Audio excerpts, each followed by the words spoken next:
안녕하세요, 골든서퍼 임정 멘토입니다. 여러분, 최근에 이제 금값이 올랐다가 떨어졌다가 아주 요동을 치고 있습니다. 그래서 이제 금 투자 관련해서 이제 회원님들께서 많은 질문을 주셨는데 그거 관련해서 오늘 영상을 한번 준비를 해봤습니다. 영상 처음부터 끝까지 꼭 봐주시고요, 좋아요, 구독 꼭 부탁드리겠습니다. 자, 그러면 시작해 보도록 할게요.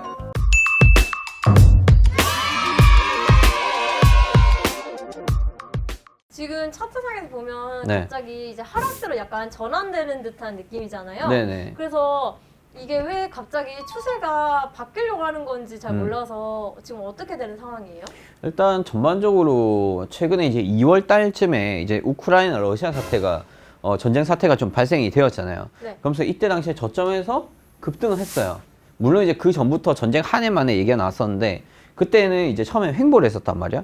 그러다가 이제 보면은 1800포인트에서 지금 거의 한 2000, 거의 한 100포인트 가까이 올라갔다가 최근에 이제 급락을 했잖아요. 그쵸? 네. 그러다가 현재는 어떻게 흘러가냐면 약간 횡보예요, 횡보. 근데 이제 차트 분석상에서 봤을 때는 61선과 121선, 이평선들이 장기 이평선의 밑에 받치고 있기 때문에 매수 추세가 죽진 않았어. 그래서 내가 봤을 때는 아직까지 매수가 죽진 않았고 오히려 약간 조정을 약간 거치다가 다시 한 번 더 반등세가 좀 나타나지 않겠나라고 예상은 하고 있는데 뭐 지켜봐야 될 것 같아요.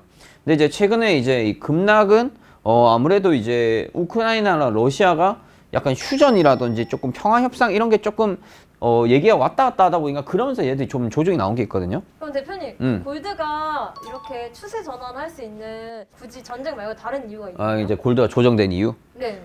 일단은 첫 번째로 러시아 우크라이나 사태가 있을 거고, 두 번째는 사실 이제 금리 인상 영향도 있어요. 금리 인상을 한다는 자체가 화폐 가치를 조금 높이겠다는 거거든요.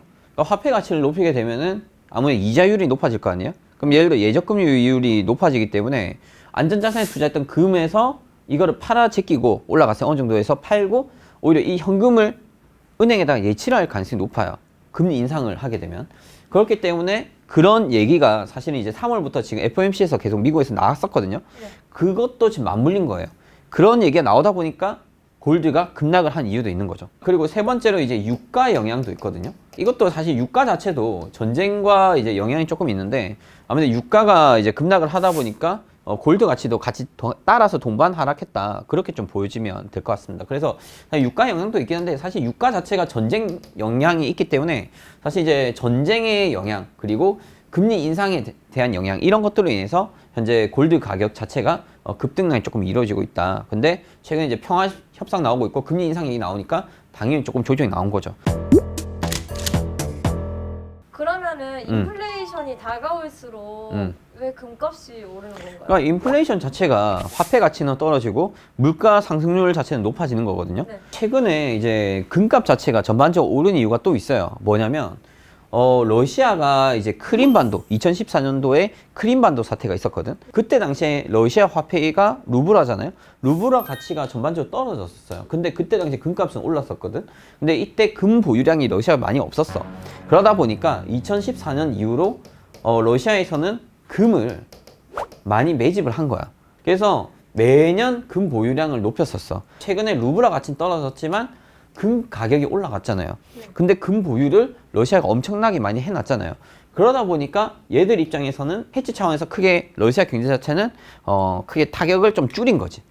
그래서 사실 러시아가 금을 매집한 이유도 있어요. 오른 이유가. 그리고 그런 것도 있지. 금을 채굴을 해야 되거든요. 광산에서 채굴을 직접 다 해야 되는데 채굴에 대한 한계도 매년 거의 어느 정도의 일정 비율이 있기 때문에 그런 것들도 사실 이제 공급에 이제 차질을 조금 줄 수가 있는 거죠. 그런데 이제 수요가 최근에 이제 금 수요가 늘어나다 보니까 공급이 요만큼인데 수요가 이만큼이다 보니까 금값이 또 오른 이유도 있어요. 그게 현재 복합적으로 다 물려버린 거지. 그래서 전반적으로 금값이 올랐고 최근에 이제 빠진 이유는 이제 아까 얘기했던 그런 이유들이 좀 크다 이렇게 보시면 될 것 같아요. 여러분 금 투자 관련해서 제가 이번 영상에서 좀 말씀드렸는데 금 투자 자체가 무조건 산다 해서 계속 오르진 않아요. 금 같은 경우에도 약세장이 나올 수밖에 없거든요. 예를 들어서 주식이나 부동산 시장이나 코인 시장이 활성화되면은 안전자산 골드 같은 경우에는 하락세가 나타날 수밖에 없습니다. 그래서 이제 전문가들이 이제 골드 같은 경우에는 장기 투자를 무조건 하기보다는 약간 트레이딩 개념으로 좀 접근을 하셔라 이런 식으로도 얘기를 한 분들이 많이 있거든요. 그래서 아까 제가 앞전에 설명드렸다시피 골드를 무조건 매수했다 해서 장기적인 관점에서 계속 보려고 하지 마시고 진짜 장기적으로 볼 거면 진짜 최대한 저점에서 매수를 하던지 아니면은 차라리 선물 투자처럼 트레이딩 관점으로 접근하신 것을 추천드리겠습니다. 특히 이제 금선물 같은 경우에는 레버리지가 워낙 큰 상품이기 때문에 여러분들이 매매를 하시다가 큰 손실을 또 보실 수도 있습니다. 로스컷을 또 당할 수도 있기 때문에 꼭 나만의 손절 기준을 잡아두시고 투자하시는 것을 추천드리겠습니다. 자, 여러분 이번 영상 좋으셨다면 좋아요, 구독, 그리고 응원 댓글 꼭 부탁드리고요. 저는 다음 시간에도 유익한 영상으로 찾아뵙도록 하겠습니다. 이상 골든스토퍼였습니다. 감사합니다.